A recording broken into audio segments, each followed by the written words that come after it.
berwarna kelabu dari asap gedung-gedung yang terbakar. Di tengah kota yang porak-poranda, pasukan infanteri Inggris bergerak perlahan. Mereka menduduki tempat-tempat strategis sejengkal demi sejengkal. Pasukan Indonesia hanya bisa diusir dari Surabaya setelah pengeboman artileri dan penembakan meriam dari kapal perang secara besar-besaran, ungkap Mayor RB Houston dari Batalion Gurkha Rifle ke-10 dalam What Happened in Java. Kendati pejuang Indonesia telah mundur ke wilayah-wilayah sekitar Surabaya, namun kondisi keamanan di kota tersebut belum sepenuhnya pulih. Menurut Mukaja, para sniper masih menempati gedung-gedung tersembunyi dan kerap mengganggu pergerakan pasukan Inggris saat memasuki kota. Penyelundupan para pejuang ke Surabaya pun masih berlangsung secara diam-diam. Mereka yang sebagian besar berasal dari Kesatuan Pemuda Republik Indonesia atau PRI menjalankan aksi-aksi gerilya kota secara sendiri dan nyaris tanpa koordinasi dengan pasukan Indonesia lainnya. Mereka merasa bangga dapat mempermainkan pasukan Inggris yang dari segi kemampuan tempurnya jauh lebih menonjol, ujar Des Alwi dalam pertempuran Surabaya November 1945. Militer Inggris sendiri sudah menghentikan sama sekali aksi bombardir dan penembakan artileri sejak hari Minggu 2 Desember 1945. Menurut Frank Palmos dalam Surabaya 1945 Sakral Tanahku, sekitar 15.000 orang Indonesia meninggal akibat aksi militer tentara Inggris tersebut. Dari pihak Inggris sendiri diperkirakan 2.000 prajurit gugur, termasuk 2 jenderal dan ratusan lainnya hilang atau melakukan aksi pembelotan ke kubu Republik. Dalam catatan Inggris sendiri, pertempuran Surabaya disebut sebagai pengalaman tempur terberat pasca Perang Dunia II. Dalam surat kabar New York Times edisi 15 November 1945, para serdadu Inggris menjuluki The Battle of Surabaya sebagai Inferno atau neraka di timur Jawa. Frank Palmos menyatakan keterlibatan Inggris di Indonesia pasca menyerahnya Jepang merupakan suatu kecelakaan. Itu terjadi karena adanya sikap meremehkan terhadap daya juang orang-orang Indonesia, juga karena kecerobohan pihak intelijen Belanda yang memberikan informasi keliru sekitar situasi Indonesia pasca berakhirnya Perang Dunia Kedua. Assalamualaikum warahmatullahi wabarakatuh. Jumpa lagi di channel pembelajaran Asdi Saputra Channel. Oke anak-anak, baru saja kalian menyaksikan sebuah tayangan peristiwa sejarah yang pernah terjadi di tahun 1945, yaitu peristiwa 10 November di Surabaya. Anak-anak sekalian, pada video sebelumnya kita pernah membahas tentang peristiwa proklamasi kemerdekaan dan upaya membangun kehidupan bangsa yang sejahtera. Jadi, waktu video sebelumnya kita membahas tentang peristiwa sebelum terjadinya proklamasi, maka pada video ini kita akan membahas peristiwa setelah terjadinya proklamasi. Anak-anak sekalian, proklamasi itu dibacakan pada tanggal 17 Agustus tahun 1945. Nah, kemudian pada tanggal 18 Agustus 1945, PPKI yang diketuai oleh Insinyur Soekarno mengadakan sidang yang pertama. Jadi sidang yang pertama PPKI itu adalah pada tanggal 18 Agustus tahun 1945. Adapun hasilnya adalah yang pertama mengesahkan Undang-Undang Dasar 1945, yang kedua memilih Insinyur Soekarno sebagai presiden dan Dr. Andes Muhammad Hatta sebagai wakil presiden.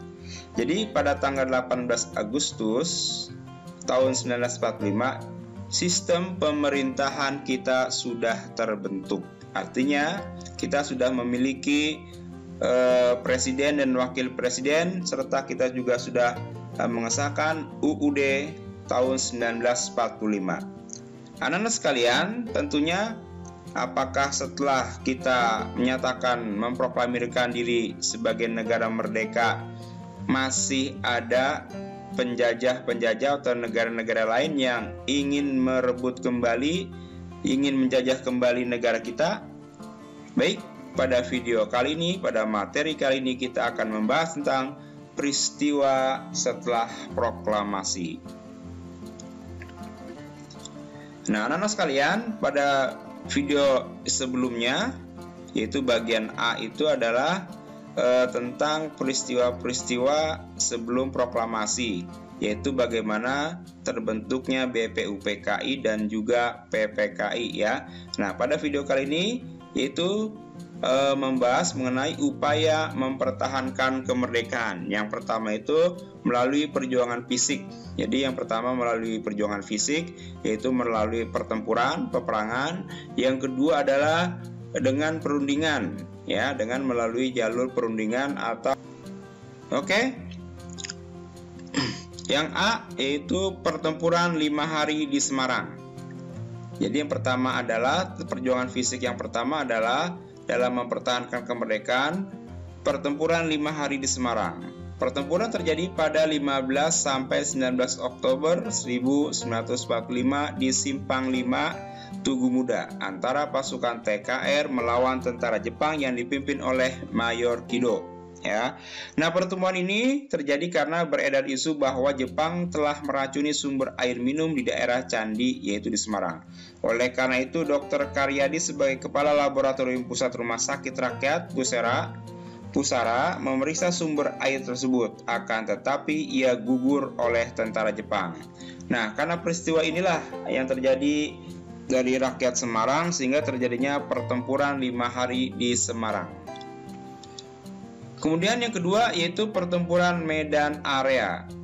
Pada 13 Oktober 1945, seorang anggota NICA menginjak-injak bendera merah putih. Nah, karena bendera merah putih diinjak-injak, tentunya menyebabkan terjadinya kemarahan. Ya, hal inilah yang menyebabkan pertempuran antara tentara Indonesia dan tentara Belanda. Pada 18 Oktober 1945, Sekutu menuntut agar rakyat Indonesia menghentikan pertempuran dan menyerahkan senjatanya. Akan tetapi rakyat Indonesia menolak. Pada 1 Desember 1945, Sekutu memasang papan bertuliskan batas resmi daerah Medan secara sepihak. Akibatnya terjadilah pertempuran yang dikenal sebagai pertempuran Medan Area. Oh ya anak-anak, di sini ada kata-kata anggota NICA dan juga tentara Sekutu. Siapa sih tentara Sekutu? Tentara Sekutu adalah tentara yang dipimpin oleh Inggris dan juga Amerika. Jadi ketika terjadinya peristiwa perang antara Amerika dengan Jepang ya di Pearl Harbor itu menyebabkan terjadinya pengeboman di kota Hiroshima ya, di kota Hiroshima dan juga kota Nagasaki gitu. Jadi NICA itu merupakan tentara di Belanda. Oke, kita lanjut. Kemudian yang C, pertempuran Bandung Lautan Api. Tentara Sekutu bersama NICA berhasil menduduki kota Bandung bagian utara dan merebut kantor-kantor pemerintahan.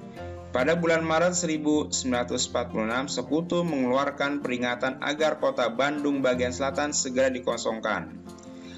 Demi keselamatan rakyat dan kepentingan politik pemerintah RI Republik Indonesia, para pejuang yang dipimpin oleh Kolonel A.H. Nasution. Jadi Kolonel A.H. Nasution ini adalah salah seorang jenderal yang pernah terlibat atau yang peristiwa G30S PKI ya. Dia berhasil lolos dari pembunuhan. Para pejuang yang dipimpin oleh Kolonel A. Nasution mematuhi peringatan tersebut. Namun sebelumnya para pejuang membumi hanguskan kota Bandung bagian selatan. Peristiwa tersebut dikenal dengan nama Bandung Lautan Api. Kenapa Bandung dihanguskan? Agar kota Bandung itu tidak dijadikan markas oleh tentara Sekutu. Makanya Bandung harus dibakar.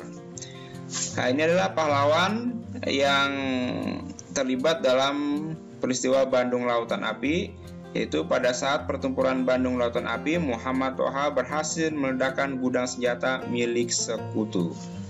Kemudian yang bagian D adalah pertempuran Ambarawa. Nah, ini adalah gambar dari pahlawan kita yaitu Jenderal Sudirman. Pasukan sekutu datang ke Semarang pada 20 Oktober 1945 bersama tentara Nica. Mereka membebaskan serta memberikan senjata kepada tentara Belanda yang ditawan Jepang. Akibatnya terjadilah pertempuran pada 20 November 1945. Dalam pertempuran itu, Letnan Kolonel Isdiman gugur, tepatnya pada 26 November 1945. Kolonel Sudirman atau yang kita kenal dengan nama Jenderal Sudirman yang terkenal dengan perang gerilyanya ya, menggantikan tugas Letkol Isdiman dalam memimpin pasukan TKR pada 12-15 Desember 1945. Terjadi pertempuran sengit yang disebut dengan Palagan Ambarawa. Kemudian yang terakhir yaitu pertempuran 10 November di Surabaya. Tentara sekutu yang dipimpin oleh Brigadir Jenderal AWS Malabai mendarat di Surabaya pada 25 November 1945. Pada 26 Oktober 1945, tentara sekutu menyerbu penjara Kalisosok untuk membebaskan perwira sekutu. Pada 27 Oktober 1945, tentara sekutu menduduki kantor pos besar, gedung Bank Internasional dan pangkalan udara Morek Krembangan dan pelabuhan Tanjung Perak. Inggris juga menyebarkan pamflet melalui udara yang berisi perintah kepada rakyat Surabaya untuk menyerahkan senjatanya. Hal ini menyebabkan terjadinya pertempuran antara tentara sekutu dengan rakyat Indonesia di beberapa tempat. Pada 30 Oktober, hasil perundingan tersebut adalah diadakan gencatan senjata. Setelah Soekarno kembali ke Jakarta, terjadi pertempuran lagi yang menewaskan Brigadir Jenderal AWS Malabai. Jadi pada tanggal 30 Oktober itu sempat terjadinya perundingan antara Soekarno dengan Jenderal AWS Malabai, yaitu sepakat untuk mengadakan gencatan senjata. Namun setelah Soekarno kembali ke Jakarta, terjadilah sebuah pertempuran yang akhirnya menewaskan Brigadir Jenderal AWS Malabai. Pada 9 November 1945, Sekutu mengeluarkan ultimatum yang berisi pemimpin dan pemuda Surabaya berkumpul di tempat yang ditentukan dengan tangan di atas kepala selambat-lambatnya pukul 6 pagi.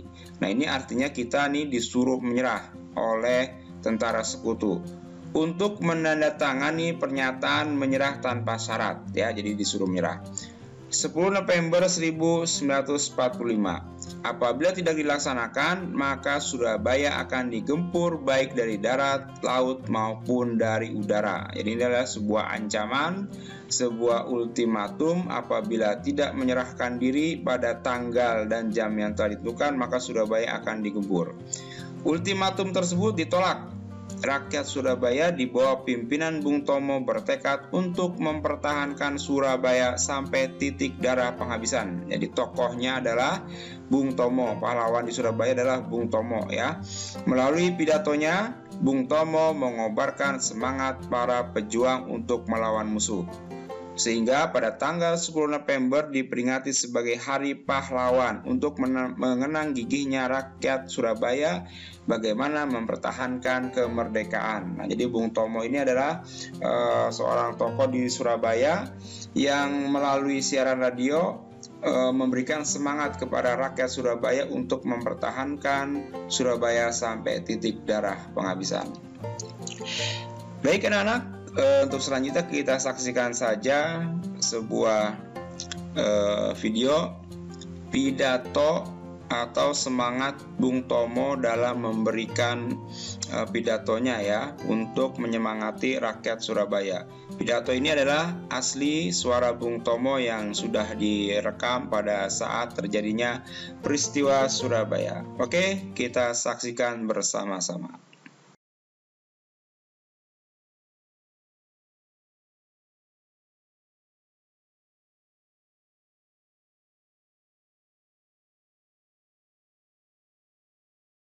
Bismillahirrahmanirrahim. Merdeka! Saudara-saudara, rakyat jelata di seluruh Indonesia, terutama saudara-saudara penduduk kota Surabaya, kita semuanya telah mengetahui bahwa hari ini tentara Inggris telah menyebarkan pamflet-pamflet yang memberikan suatu ancaman kepada kita semua. Kita diwajibkan untuk dalam waktu yang mereka tentukan menyerahkan senjata-senjata yang telah kita rebut dari tangannya tentara Jepang. Mereka telah minta supaya kita datang pada mereka itu dengan mengangkat tangan.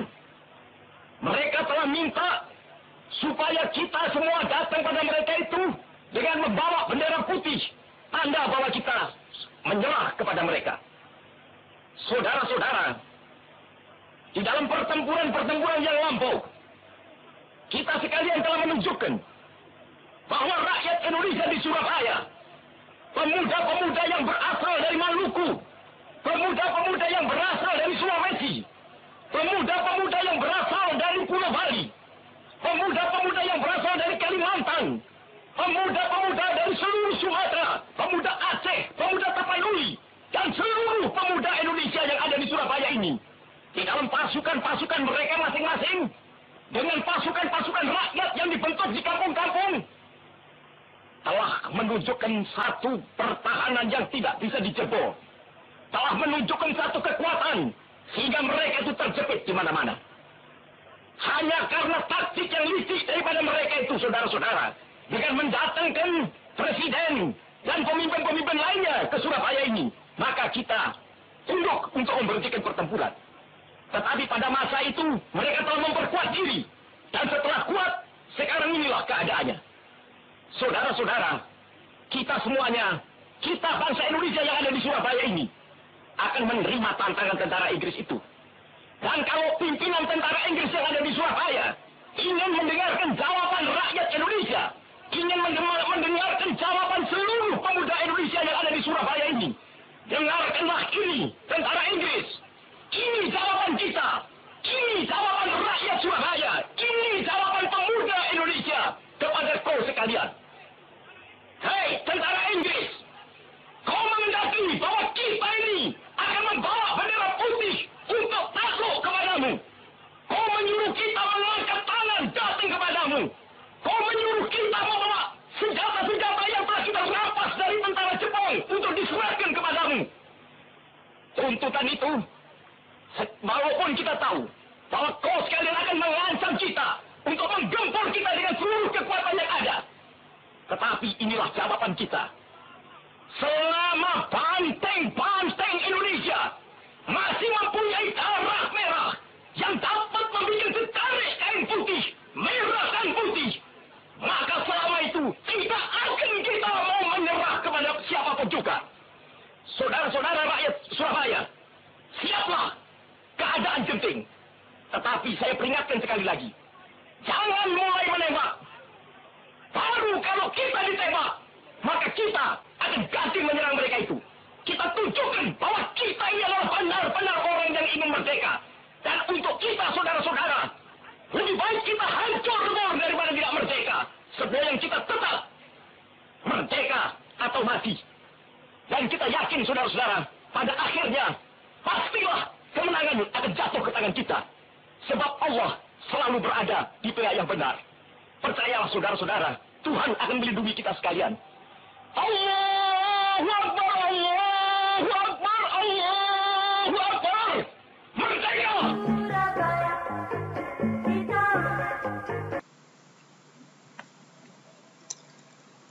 Oke anak-anak, demikianlah materi kita pada video kali ini.